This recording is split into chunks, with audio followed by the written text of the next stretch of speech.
It's you and me. Just you and me. But I want to talk today about something that affects more than just you. It affects you, it affects me, it affects artists of all ilk. Now, as you know, Muse, I have finally finished POTUS, and it is in the hands of my editor. And I've been talking about POTUS to other people, to beta readers and other writers and general audience. And I've been surprised that there have been people coming back to me asking if I was afraid of this book, of publishing this book, of sending this book out to agents. I had one writer who said, maybe you should just publish it yourself because it's such a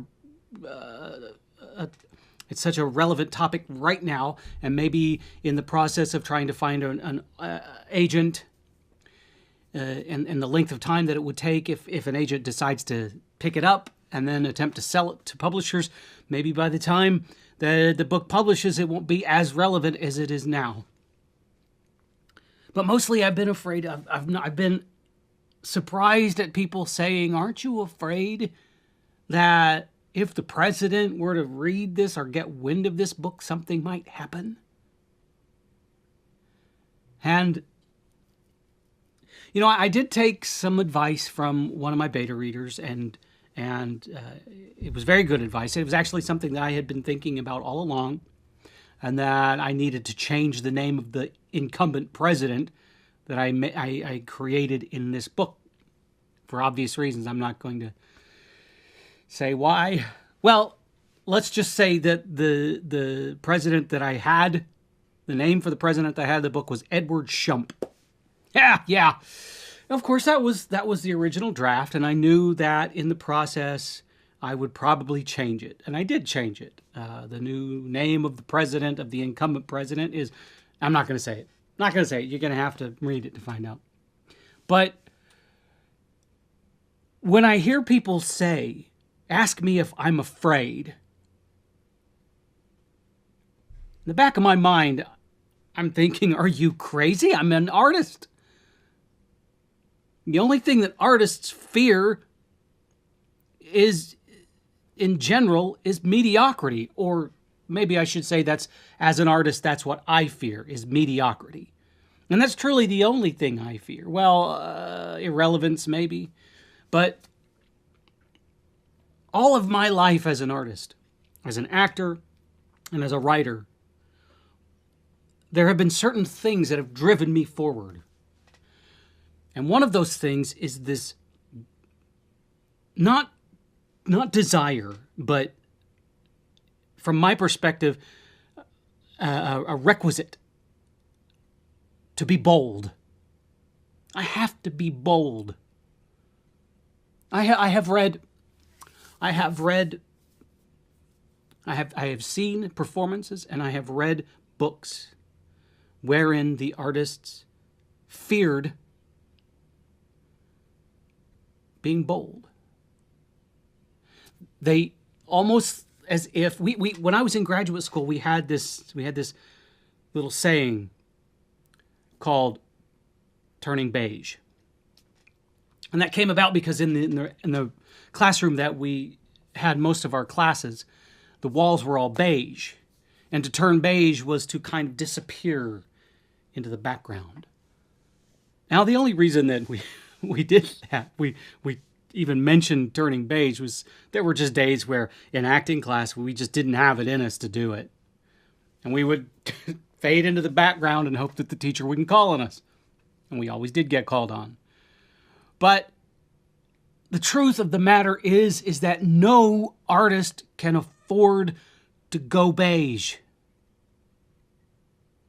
And I know that for some people, especially for writers, it's not as prevalent in the world of theater, because I think by nature, the beast of theater attracts people that are bold, that want to be seen, that want to be heard.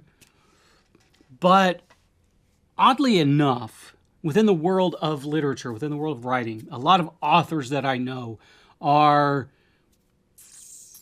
introverts. Terribly introverted. They don't want to interact with the public. Just go to a reading.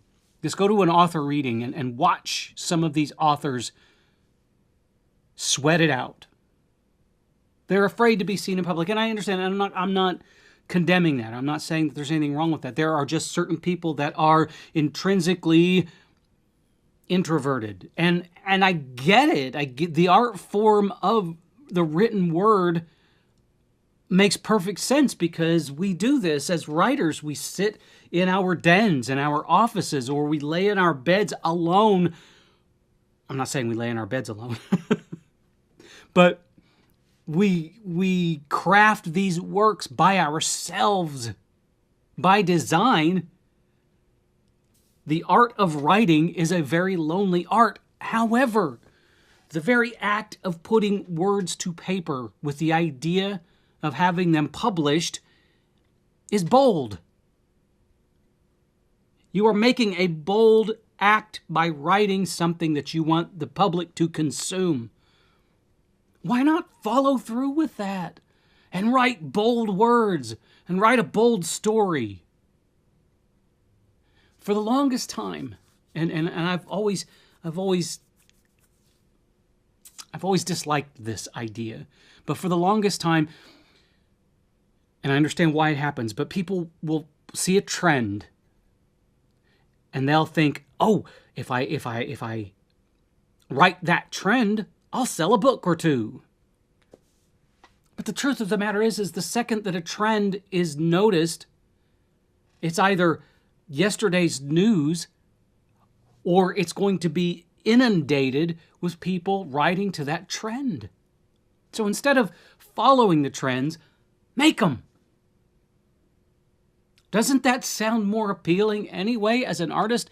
Don't you want to, by your very nature, want to create the trends, be the trendsetter instead of the trend follower? Do you think that Shakespeare followed trends? Think Oscar Wilde followed trends? Mary Shelley, Clive Barker, Stephen King? They didn't follow trends, they created them. And I know it's easy to say that those authors created trends because those authors are on this completely different level than most mortal authors. But even still, just because you're on a B or C or D or E list doesn't mean you have to follow the trends. It doesn't mean you have to be meager. Doesn't mean you have to be introverted with your art. It's okay to be introverted with the process, but make art that cracks down the walls and makes statements and breaks the norms and breaks the machine. Hell yes, I have every intention of shopping POTUS out to agents because I think it's something new, that it's breaking ground on something that most generally is effectively what I have done is I have taken the task of the political satirist, like John Oliver and Stephen Colbert, and Bill Maher. I've taken their task and morphed it into a literary form.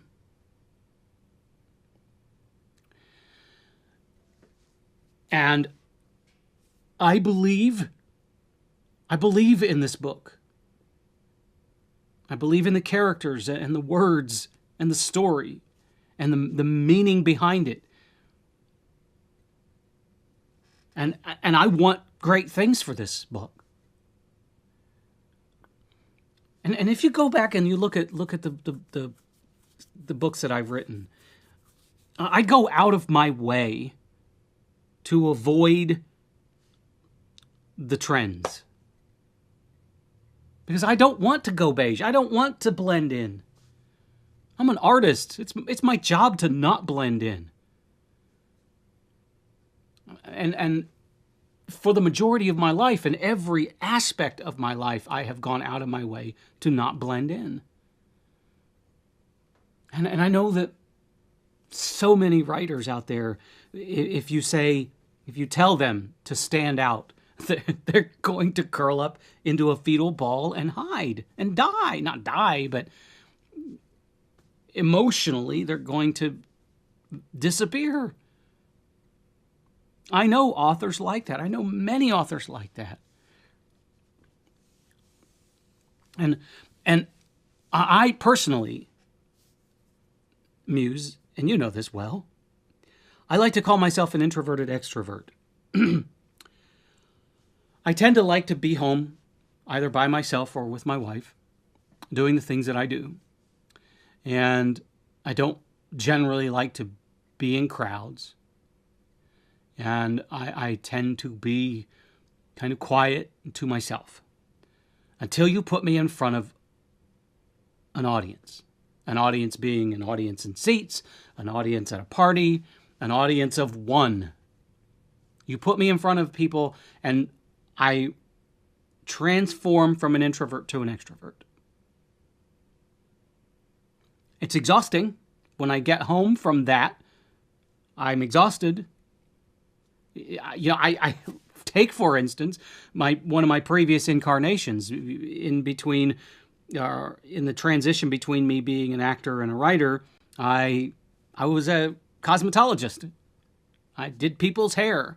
And when I was at the salon doing people's hair, I was on. That was a performance. Every day was a performance. And when I would get home from the end of the day, I was exhausted. My wife's a hairstylist. She's a rock star hairstylist. And when she gets done at the end of the day, she's toast because she's been performing. And she's just like me. She when she's home, she's very introverted. Well, not between us. We're very extroverted between us. But she doesn't want to interact with people until she has to. But when she has to, boy, can she. And what I want to, if I could say anything about the written work, about literature, I would say that you always want to write something that's going to stand out on every conceivable level. Because if you're not writing to that level, if you're not writing with that in mind, it's just going to fall right there in that middle. There's the bottom, right? Bottom of works, and I'm not obviously I'm not pointing any one book or any one writer out or anything, but there's this bottom muck and mire of books that probably should not have been published. And some of those are self-published, and some of those are published by the big six publishers.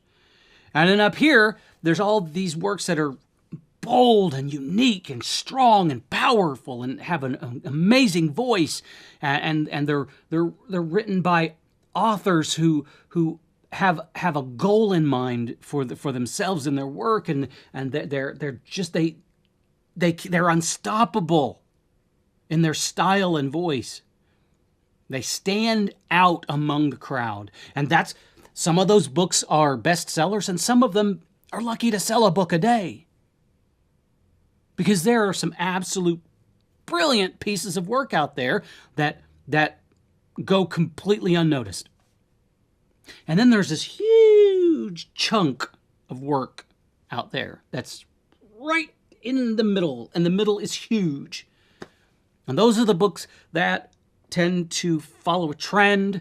They do nothing unique. They don't stand out. They're just rehashing characters that other people have written, or they have written and rewritten over and over again.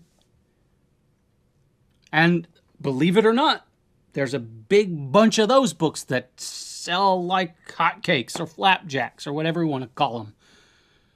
And there's a big bunch of books in that chunk that don't sell at all. This, of course, is not about numbers. This is not about selling books. Because some of the greatest artists in the history of the world were penniless. I didn't sell a thing. And some of the most absolutely mediocre artists have been rich. Look at pop music. Just look at pop music. Look at it. Look at it. Look, Nickelback. Nickel freaking back. Inexplicable.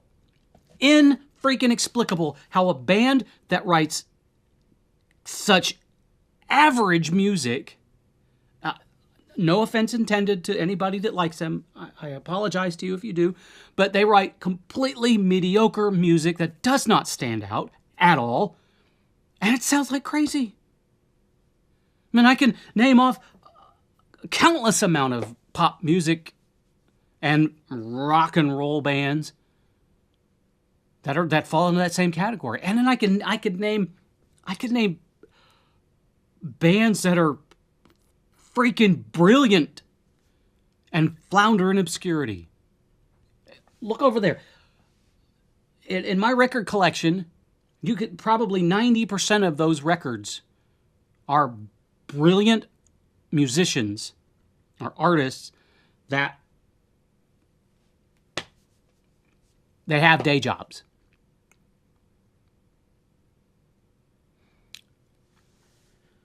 I mean, look at Rush. It took Rush decades to get into the Hall of Fame, and they struggled to have any airplay over the years. But they were three of the most brilliant and talented musicians to ever come together to form a band. Same thing with writers. And sometimes you may have a strong grasp of your craft,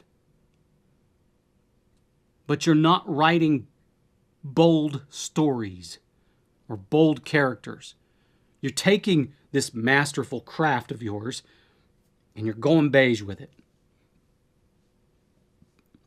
Stand out. Stand up and stand out as artists. Make a statement.